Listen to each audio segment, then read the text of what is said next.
Hi friends, പവിത്ര സീരിയലിന്റെ പുതിയ എപ്പിസോഡില് വിക്രമും വേദയും കൂടെ ക്ഷേത്രത്തില് തൊഴുത് നിൽക്കാട്ടോ. പ്രാർത്ഥന കഴിഞ്ഞ് ഇറങ്ങുമ്പോ വിക്രം അവിടെയുള്ള മഞ്ചാടിക്കുരിയൊക്കെ ഇങ്ങനെ വാരി നോക്കുന്നൊക്കെ ഉണ്ട്. വേദ അതൊക്കെ ഇങ്ങനെ നോക്കി നിൽക്കുക.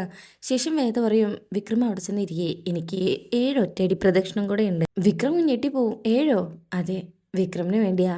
അങ്ങനെ അത് പറഞ്ഞ് വേദ ഇങ്ങനെ തൊഴുമ്പോഴൊക്കെ വിക്രം ഇങ്ങനെ നോക്കുന്നുണ്ട്. ശേഷം വേദ അവിടുന്ന് ഒറ്റയടി പ്രദർശനം തുടങ്ങാട്ടോ. വിക്രം അവിടെ പോയിരുന്ന് വേദയെ തന്നെ നോക്കും. വേദയെ നോക്കുന്നതോടൊപ്പം വേദയെക്കുറിച്ചാണ് ആലോചിക്കുന്നത്. ആദ്യമായി ബലമായി താലി കെട്ടിയതും പിന്നെ 2-3 തവണ താലി കെട്ടിയതെല്ലാം ആലോചിക്കുകയാണേ. പിന്നെ ആ കാട്ടിലകപ്പെട്ടപ്പോൾ വേദയെ കോരിയെടുത്തതും അങ്ങനെ അവര് കൂടുതൽ അടുത്ത കാര്യങ്ങളൊക്കെ ആലോചിക്കും. വേദ അപ്പോഴേക്കും ഒറ്റയടി പ്രദക്ഷിണൊക്കെ കഴിഞ്ഞ് അങ്ങോട്ട് വരികയാണേ. ഹലോ, ഇവിടെ ഒന്നും അല്ലല്ലോ, എവിടെ പോയി? ഏയ്, ഞാൻ തന്നെക്കുറിച്ച് ആലോചിക്കായിരുന്നു. വേദയ്ക്കും എന്നെക്കുറിച്ചോ? ആ വേദയ്ക്കും എന്താ ഇത്രയ്ക്കങ്ങ് ആലോചിക്കാൻ എന്ന് വെച്ച് അടുത്ത് വന്നിരിക്കുക. ഒന്നുമില്ല, പോവാൻ നമുക്ക്. വേദ പറയും, എന്തായാലും വിക്രം സ്വാമിയല്ലേ, ആള് നല്ലൊന്നും ആലോചിക്കില്ല, അത് ഉറപ്പ്. വിക്രം പറയും, ഒന്നോർത്ത ശരിയാണേ, എനിക്ക് വേണ്ടി ജീവിതം ഹോമിക്കാൻ ശ്രമിച്ച ആളെ കുറിച്ച് എന്ത് നല്ലത് ആലോചിക്കാനല്ലേ. ഞാനൊന്ന് ചോദിക്കട്ടെ, സത്യം പറയണം. വേദ പറയും, ഒന്നാമത് ക്ഷേത്രം, രണ്ടാമത് മലയ്ക്ക് പോകാൻ വ്രതമെടുത്തിരിക്കുന്ന സ്വാമി, പിന്നെ ഞാൻ എങ്ങനെയാ നുണ പറയുന്നത്? വിക്രംജി പറയും, വാശിക്ക് ഞാൻ താലി കെട്ടിയ ഒറ്റ കാരണം കൊണ്ടാണ് വേദ എന്റെ വീട്ടിൽ കയറി വന്നതെന്ന് ഞാൻ അന്നും കരുതിയിട്ടില്ല, ഇപ്പൊ കരുതുന്നുമില്ല. അതിന് നിന്നെ പ്രേരിപ്പിച്ചത് ശരിക്കും എന്തായിരുന്നു? നിന്റെ വിശ്വാസം മാത്രമായിരുന്നു. നിന്നോട് ഈ ചോദ്യം ചോദിക്കണമെന്ന് പലപ്പോഴും കരുതിയതാ, പക്ഷെ അപ്പോഴൊന്നും കഴിഞ്ഞില്ല. ഇപ്പൊ നീ ഇവിടെ 7 പ്രാവശ്യം ഒറ്റയടി പ്രദക്ഷിണം ചെയ്യുന്നത് നോക്കിയിരുന്നപ്പോ ആ ഉത്തരം അറിയണമെന്നൊരു തോന്നൽ. വേദ ചെറുതായിട്ട് ചിരിക്കും. ശേഷം മുമ്പ് കണ്ട ആ സ്വപ്നം ആലോചിക്കാണ്. ശ്രീകാന്ത് അച്ഛനും കൂടെ ഒരു പോലീസിനെ വെച്ച് വിക്രമിനെ കൊല്ലാൻ നോക്കിയ ആ ഒരു സ്വപ്നവും തെയ്യങ്ങനെ അടുത്ത് വന്ന് നിൽക്കുന്നതും പിന്നെ അവര് സംസാരിക്കുമ്പോ വേദ കേൾക്കുന്നുണ്ടല്ലോ, ഇനി ഒരിക്കൽ പോലും അവനെന്റെ മോളുടെ കൺവെട്ട് വന്ന് നിൽക്കരുത്. അതൊക്കെ ആലോചിങ്ങനെ നിൽക്കുമ്പോ, വേദ നീ വന്നു കയറിയ അന്ന് രാത്രി പറഞ്ഞത് ഇനിയുള്ള എന്റെ ജീവിതം നരകായിരിക്കുന്ന, എന്നാ ഒരിക്കൽ പോലും എന്റെ ജീവിതത്തെ തെറ്റായി ബാധിക്കുന്ന ഒന്നും നീ ചെയ്തിട്ടില്ല. വേദയ്ക്കും അതുകൊണ്ട് ഇപ്പൊ വിക്രം സ്വാമിക്ക് എന്താ വേണ്ടത്? ജീവിതത്തിൽ കൂടുതൽ നരകമാക്കുന്ന രീതിയിൽ ഞാൻ പെരുമാറണോ? ശരി, ഈ പൈപ്പ് സമയം മാത്രം വിചാരിച്ച് മലയ്ക്ക് പോയി തിരിച്ചു വരൂ. തടസ്സങ്ങളൊന്നും ഇല്ലാതെ ദർശനം കഴിഞ്ഞ് തിരിച്ചു വരുമ്പോ ഞാൻ ഇതിനുള്ള ഉത്തരം പറയാം. എന്താ അതുപോലെ? വിക്രം ചോദിക്കും, ഉറപ്പാണോ? വേദറിയും, ഉറപ്പ്. ഒരുപക്ഷെ നമ്മുടെ ജീവിതത്തെക്കുറിച്ച് ഞാനൊരു തീരുമാനം പറയുന്ന നിമിഷം അതായിരിക്കും. പോരെ സ്വാമി? വിക്രം ഇങ്ങനെ ചിരിക്കും. അങ്ങനെ വേദ പറയും, തിരിച്ചു വരുമ്പോ ഭാരിച്ചൊരു ഉത്തരവാദിത്വം കൂടി എനിക്ക് തീർക്കാനുണ്ട്. എന്താന്നുള്ള അർത്ഥത്തിൽ വിക്രം നോക്കുമ്പോ വേദ പറയും, ദീപ്തി, എന്റെ കാര്യത്തിലെ എനിക്ക് മാത്രം വീട്ടുകാരോട് ഫൈറ്റ് ചെയ്ത് നിന്നാ മതിയായിരുന്നു. അവളുടെ കാര്യം അങ്ങനെയല്ല. വിക്രം പറയും, എന്തായാലും എടുത്തു ചാടി ഒരു തീരുമാനം എടുക്കരുതെന്ന് അവളോട് പറയണം. ബാക്കിയൊക്കെ നമുക്ക് ആലോചിക്കാം. വേദ പറയും, മനസ്സ് ശുദ്ധമായിരുന്നു ഈശ്വരനെ ധ്യാനിക്കേണ്ട സമയം നമ്മൾ പങ്കുവെക്കുന്നത് സങ്കടങ്ങളാണല്ലേ? വിക്രം പറയും, സത്യത്തിൽ എല്ലാ പ്രാർത്ഥനകളും അങ്ങനെയാണ് വേദ. മനുഷ്യരുടെ ഉള്ളിലുള്ള നിലവിളിയാ അവരുടെ പ്രാർത്ഥന. ഇത് കേൾക്കുമ്പോ വിക്രമിനെ ഒരു കണ്ണു വെട്ടാതെ നോക്കിക്കൊണ്ട് നിൽക്കാണ് വേദ. എന്തേ? വേദ പറയും, വിക്രം പറയും, പറ.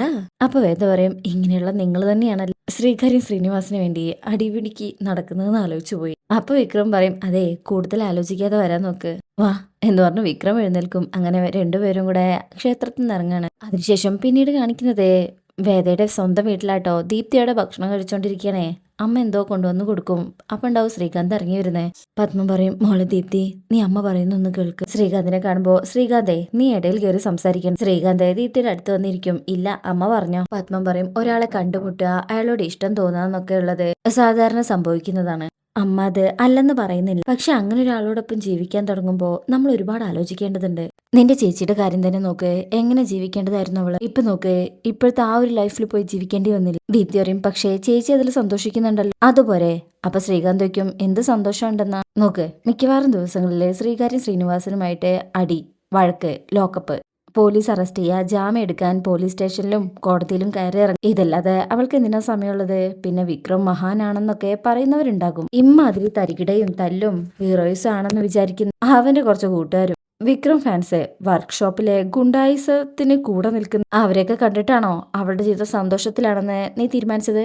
അപ്പോഴും പത്മം പറയും, ശ്രീകാന്തേ ഞാനൊന്ന് സംസാരിക്കട്ടെ. വേദയുടെ ജീവിതം അവൾക്ക് പറ്റിയൊരു തെറ്റായിരുന്നു മോളെ. അതൊരു തരത്തിൽ അങ്ങനെയാവാൻ മുത്തശ്ശിയും അമ്മയൊക്കെ കാരണക്കാരാണ്.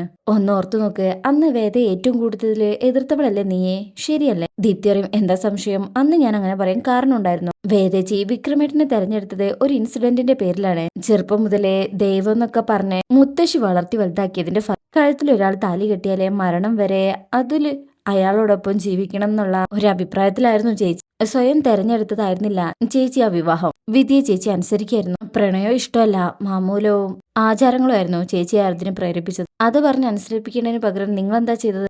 വിധവാവേഷം കെട്ടിച്ച് താലി അറക്കുന്ന ആചാരങ്ങളൊക്കെ നടത്തിയേ ആ പാവത്തിനെ വീണ്ടും പേടിപ്പിച്ചു. എന്റെ കാര്യത്തിൽ അതല്ല, ഇത് ഞാൻ ഇഷ്ടപ്പെട്ട് ഞാൻ തീരുമാനിച്ചുറപ്പിച്ച ആളാണ് വരുൺ. പത്മം പറയും, ഇപ്പൊ അവനോട് തോന്നുന്ന സഹാനുഭൂതി നാളെ മാറും. അപ്പൊ അത് വലിയൊരു തെറ്റായി പോയെന്ന് നിനക്ക് തോന്നും. ദീപ്തിക്കും വേദച്ചിയുടെ കാര്യത്തിൽ അതുണ്ടായോ? ഇല്ലല്ലോ. നിങ്ങളും വിക്രം ചേട്ടന്റെ വീട്ടുകാരും എന്തിനെ വിക്രം ചേട്ടൻ പോലും ആ ബന്ധം അംഗീകരിച്ചിട്ടില്ല. എന്നിട്ടിപ്പോ എന്തായി? അവര് തമ്മിൽ സ്നേഹിക്കാൻ തുടങ്ങിയില്ലേ? ശ്രീകാന്തയ്ക്ക് സ്നേഹോ അവര് തമ്മിലോ? അവര് ഭാര്യാഭർത്താക്കന്മാരെ പോലെയാണ് കഴിയുന്നതെന്നാണോ നീ കരുതിയിരിക്കുന്നത്? അതറിയാൻ ചേട്ടൻ എന്താ ആ വീട്ടിലാണോ താമസം അവരോടൊപ്പം?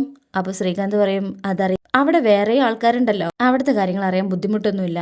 പത്മവും പറയും, അതേ മോളെ, അവൾ ഇപ്പോഴും അവിടെ ഒരു അന്യെ പോലെയാ കഴിയുന്നത്. ഏത് നിമിഷവും ഉപേക്ഷിച്ചു പോരാവുന്ന ഒരു ബന്ധം മാത്രമാണ്. ദീപ്തി പറയും, എന്നിട്ട് ചേച്ചി ഇതുവരെ ഉപേക്ഷിച്ചു വന്നിട്ടില്ലല്ലോ. ഇനി എന്തായാലും വരുന്നു എനിക്ക് തോന്നുന്നില്ല. ശ്രീകാന്ത് പറയും, എത്ര പറഞ്ഞിട്ടും എന്താ നിനക്ക് മനസ്സിലാവാത്ത ദീപ്തി? ഇതിൽ കൂടുതൽ എന്താ ശ്രീയേട്ടാ മനസ്സിലാക്കാനുള്ളത്? അപ്പൊ ശ്രീകാന്ത് പറയും, അപ്പൊ നീ ഒരു കാരണവശാലും പിന്മാറില്ല അല്ലേ? സോറി ശ്രീയേട്ടാ.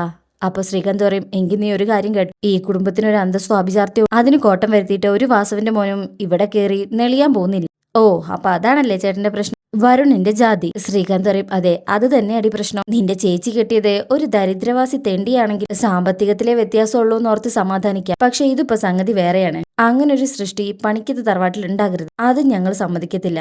ദീപ്തിക്കും നിങ്ങൾക്ക് ഏത് കാലത്താ ശ്രേട്ട ജീവിക്കുന്നത്? ലോകം മുഴുവൻ ഒരു ഗ്ലോബൽ വില്ലേജ് ആയിക്കൊണ്ടിരിക്കുന്ന കാലത്താണോ നിങ്ങൾ ഈ ജാതിയും പറഞ്ഞുകൊണ്ടിരിക്കുന്നത്? ശ്രീകാന്ത് പറയും, എന്ത് ഗ്ലോബൽ വില്ലേജ്? അതൊക്കെ സോഷ്യൽ മീഡിയയിൽ കയറി പോസ്റ്റ് ഇടാൻ കൊള്ളാം. ജാതി എന്ന് പറഞ്ഞാൽ അതൊരു യാഥാർത്ഥ്യമാണ്. അത് ഈ നാട്ടിലുണ്ട്, ഉണ്ടായിരുന്നോ, ഉണ്ടാവുകയും ചെയ്യും. എന്താ സംശയമുണ്ടോ നിനക്ക്? എന്നാ ഇന്റർനെറ്റ് ഓണാക്കി കേരളത്തിലെ മാട്രിമോണി സൈറ്റുകളൊന്ന് പരിശോധിച്ചു നോക്ക്. കേരളത്തിലെ ഓരോ ജാതിക്കും മതത്തിനും വെവ്വേറെ പല പേരിലും പല സൈറ്റുകളും കാണും. അതില് കാസ്റ്റ് നോബാർ എന്നുള്ള ഓപ്ഷൻ എടുത്തു നോക്ക്. ആരും ജാതി പ്രശ്നമല്ലെന്ന് പറയാറില്ല. എല്ലാവർക്കും അവനവന്റെ ജാതി തന്നെ മതി.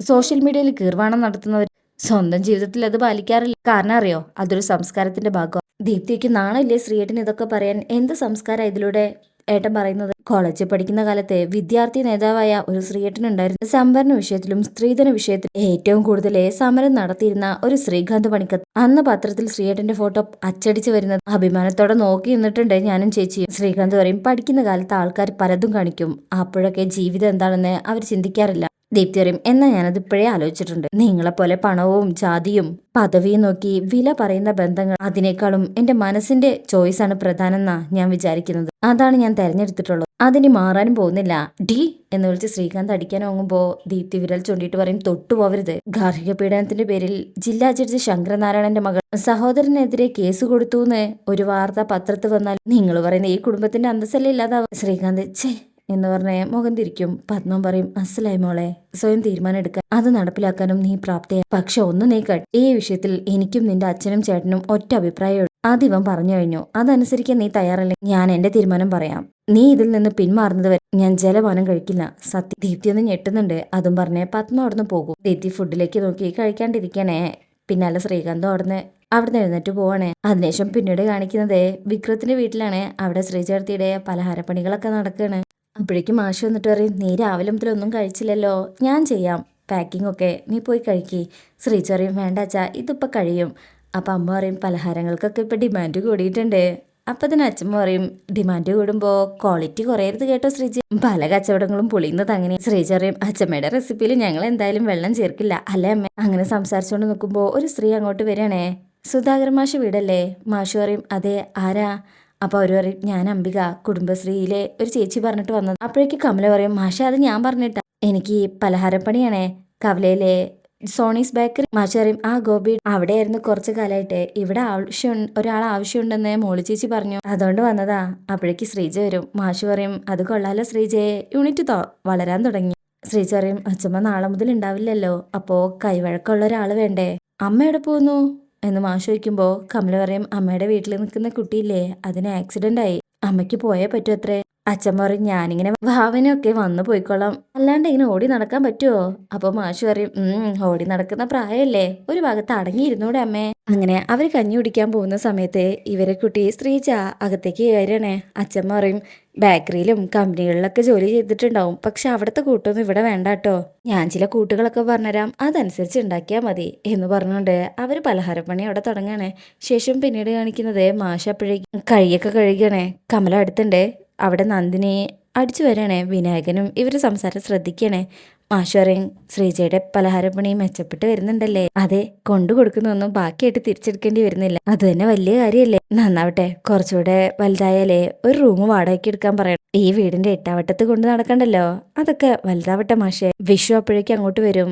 എന്തോ ആലോചിച്ച് നിൽക്കണേ. മാഷോയ്ക്കും എന്തോ ചോദിക്കാനുള്ള നിൽപ്പാണല്ലോ. വിഷം പറയും അത് കുറച്ച് ക്യാഷിന്റെ ആവശ്യം ഉണ്ടായിരുന്നു. അതാ എന്താന്ന് ചോദിക്കുമ്പോ വിഷം പറയും ഇങ്ങനെ കൈകൊണ്ട് ഇടിച്ച് പൊടിക്കാനൊന്നും കഴിയില്ല.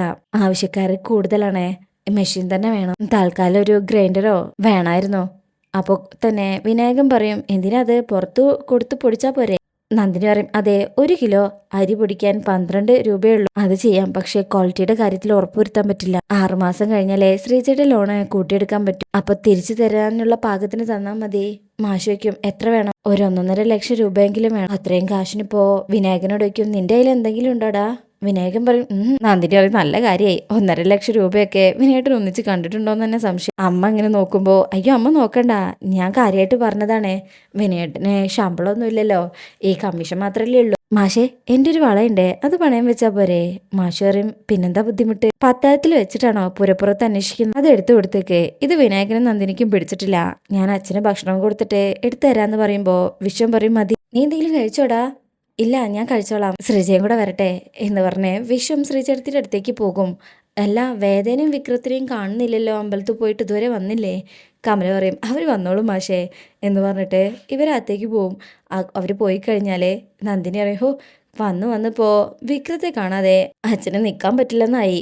അല്ല നിങ്ങൾ ഇവരുടെ മകൻ തന്നെയാണോ എന്ന് പറയുമ്പോൾ നന്ദിനി വിനായകൻ നോക്കും. അല്ല നിങ്ങളിവിടെ പന പോലെ നിന്നിട്ടും കഴിച്ചെന്നൊരു വാക്ക് ചോദിച്ചോ?